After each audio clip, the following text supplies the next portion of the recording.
సౌజన్య గారు ఏంటి ఫుల్ జోష్లో ఉన్నట్టున్నారు? పండగ వెళ్ళిపోయినా మళ్ళీ పండగ వచ్చినట్టున్నది మీకు. మీ వాయిస్ మ్యూట్లో ఉందండి. అవునండి.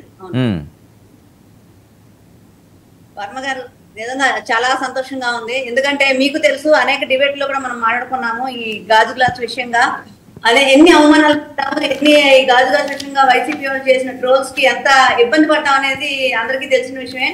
ఈ రోజు ఈసీఏ పవన్ కళ్యాణ్ గారి పేరు మీద లేఖ పంపించడం, గాజు గ్లాసు మీకే ఇస్తున్నాం, మీదే గాజు గ్లాసు అని చెప్పడం నిజంగా చాలా ఆనందంగా ఉంది.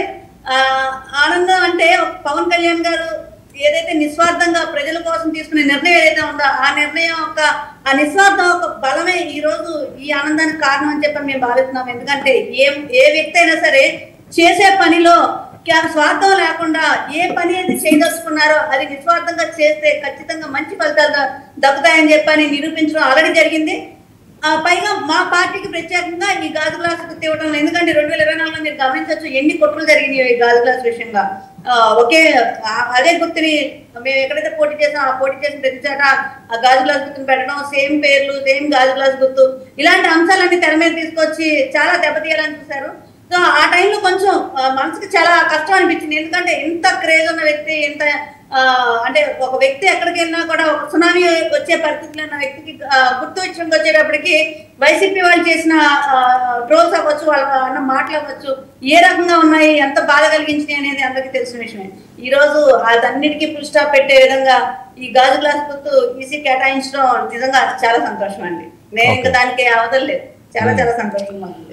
లక్ష్మణ్ ఎన్నో అవమానించారు, ఎన్నో ఇబ్బందులు పెట్టారు, చాలా తక్కువగా చూశారు. కానీ ఈరోజు వాళ్ళు వెయిట్ చేశారు, సక్సెస్ కొట్టారు 100% స్ట్రైక్ రేట్తో. గాజు గ్లాస్ గుర్తు గురించి ఇంక మీరు మాట్లాడే అర్హతను కూడా కోల్పోయారు. దాన్ని కామెంట్ చేసే సీన్ వైసీపీకి లేదు అని.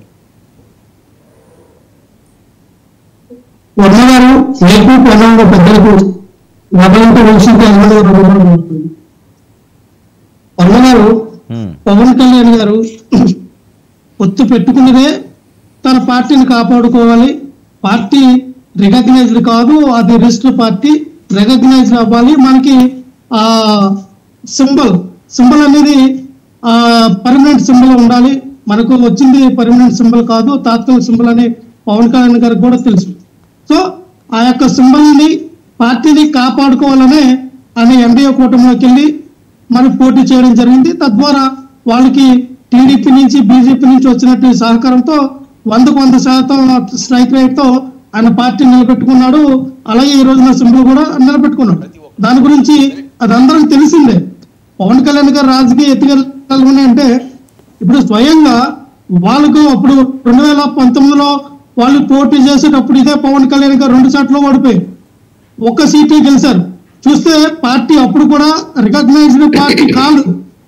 మరి 2014లో అయితే పోటీ చేయలేదు. కాదండి, కాదు ఇన్ని కష్టాలు 10 సంవత్సరాల నుంచి ఇన్ని కష్టాలు పడ్డారు. ఈ రోజు సక్సెస్ వచ్చినట్టే కదా, రికగ్నైజ్డ్ వచ్చింది, పార్టీ గుర్తొచ్చింది. సార్ వెయిట్ చేస్తే అవమానాలని ఏ రకంగా ఛేదించవచ్చో జనసేన నిరూపించుకుందని కదా. వర్మ గారు, ఎవరైనా కష్టానికి ప్రతిఫలం చూడాలి అంటే కొంతమందికి అనగానే వచ్చేస్తుంది, కొంతమందికి లేట్ అవుతుంది, కొంతమందికి జీవితకాలం పడుతుంది. అలాగే కొన్ని కష్టానికి ఫలితం ఆయన పెట్టిన పార్టీకి ఫలితం గురించి మీరు మాట్లాడుతూ ఉన్నారు. అది పవన్ కళ్యాణ్ గారు వేసిన ఎత్తుగా మన సింగిల్ గా అయితే మన పార్టీని కాపాడుకోలేం, సింగిల్ గా అయితే మనకు వచ్చిన ఓటింగ్ శాతం తక్కువ.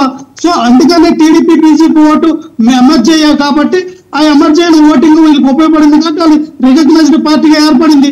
సో దానిలో గొప్పతనం ఏముందన్న. సో సక్సెస్ ఎలాగైనా విజయం వాళ్ళకి సక్సెస్ కాబట్టి దాన్ని మనం సక్సెస్ఫుల్ గా అనుకోవాలి. కానీ